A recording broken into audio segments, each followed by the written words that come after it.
गईल रे माल लाल ओढ़निया में बांध ले गईल दिल रे मोर माल ओढ़निया में बांध ले गईल दिल रे। बिहुक बिहुक के ठुनुक ठुनुक के कुहुक कुहुक के सुसुक सुसुक के रे रोहवत बहनी जियल भइल मुश्किल रे।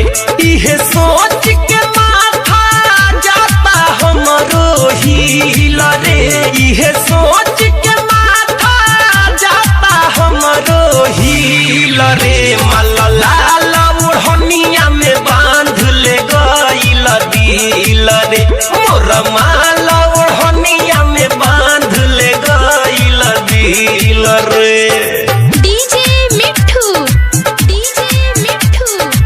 राजा पटसोनी presented by Love Films Production। 10 दिन तक ले रे यारवा पीछे हमारा लागल रोग धरैला सैसन करके गईल पागल।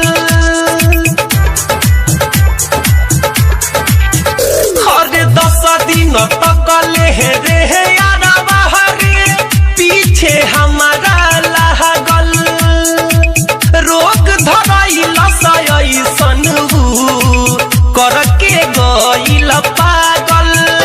एगो आँख भइल बा नहर एगो झील रे। एगो आँख भइल बा नहर एगो झील रे मोर माल ओढ़निया में बांध ले गईल दिल रे माल लाल ओढ़निया में बांध ले गईल दिल रे।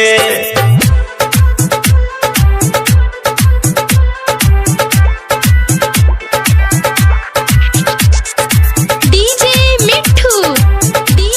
मिट्ठू राजा पटसोनी।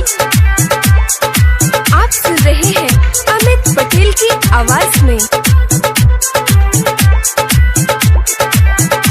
अरे ओकर चक्कर में खाना पीना सब भइल बा बेकार रे। नैन से निंदिया छीन ले दिया दिल से हमारा करार रे।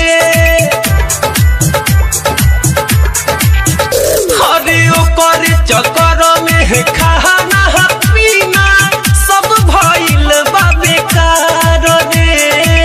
नैन से निंदिया छीन ले दिया दिल से हमारा करार रे। जब देखी ना ओहो के तो मनवा होला छिल बिल रे।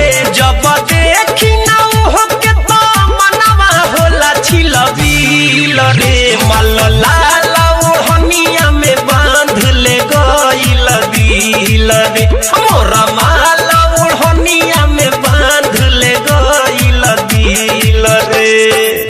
बिहुक बिहुक के ठुनुक ठुनुक के कुहुक कुहुक के सुसुक सुसुक के रे रोहवत बहनी जियल भइल मुश्किल रे। इहे सोच के माथा जाता हमरो हिल रे।